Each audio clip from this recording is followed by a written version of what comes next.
Current పన్ను double, ఇంటి పన్ను డబుల్, పెట్రోల్ పన్ను డబుల్ డబుల్ డబుల్.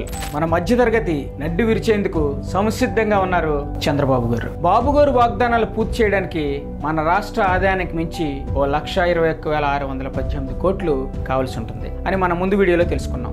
అయితే దానికోసం పేదవారికి లబ్ధి చేకూరుతున్న 24 పథకాలు, అదేవిధంగా రాష్ట్రంలో జరుగుతున్న అభివృద్ధి కార్యక్రమాలన్నింటికీ ఆయన ఆపేస్తారని కూడా మనం ముందు తెలుసుకున్నాం. ఇప్పుడు బాబుగోరు వాగ్దానాలు పూర్తి చేసే దశగా అవసరమయ్యే 1,21,618 కోట్ల నిధుల కోసం మధ్యతరగతి కుటుంబాలని ఎలా మరింత కష్టాల్లోకి తోసేస్తారో తెలుసుకుందాం. బాబుగోరు చెప్పే వాగ్దానాలకు అవసరమయ్యే వార్షిక ఖర్చుని తిరిగి పొందాలంటే 2 మార్గాలు ఆలోచిస్తాడు. ఒకటి, ఇంకా ఎక్కువ అప్పు తీసుకోవడం. కానీ ఇందులో వచ్చిన చిక్కు ఏంటంటే అప్పు తీసుకోవడానికి కేంద్రం నుండి ఒక లిమిట్ ఉంటుంది కాబట్టి రెండోది ఎంచుకుంటాడు.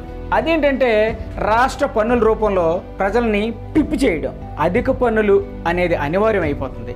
ఆ భారం అంతా ఎవరి మీద పడుతుంది? మన మధ్యతరగతి కుటుంబాల మీద పడుతుంది. దీనివల్ల రాష్ట్ర ఆదాయమే కాదు, మధ్యతరగతి వాళ్ళ ఆదాయాలు కూడా పూర్తిగా దెబ్బతింటాయి. నిత్యావసరమైనవన్నీ అంటే ఆహారం, విద్యుత్, రవాణా భరించలేనుగా మారిపోతాయి. అందులో ముఖ్యమైనవి కొన్ని చెప్తానేనండి. కరెంటు పన్ను డబుల్, ఇంటి పన్ను డబుల్, నీటి పన్ను డబుల్, పెట్రోల్ పన్ను డబుల్, డ్రైనేజీ పన్ను డబుల్, చెత్త పన్ను డబుల్ డబుల్ డబుల్. ఇప్పటికి డబుల్ అంటున్నవి ముందు ముందు ట్రిపుల్ అవ్వచ్చు, ఇంకేమైనా అవ్వచ్చు. ఇదంతా చూస్తుంటే మన మధ్యతరగతి బతుకులు గోవిందా గోవిందా. చంద్రబాబు చెప్పిన వాగ్దానాలు పూర్తి చేయడానికి మన మధ్యతరగతి వారిని చితకబాదడం ఎంతవరకు న్యాయం? ఇలాంటి చంద్రబాబు గారికి ఓటేస్తే రాష్ట్రానికి వెన్నెముగ్గా ఉన్న మన మధ్యతరగతి ఆశయాల్ని బుగ్గుపాలు చేసుకున్నట్లే.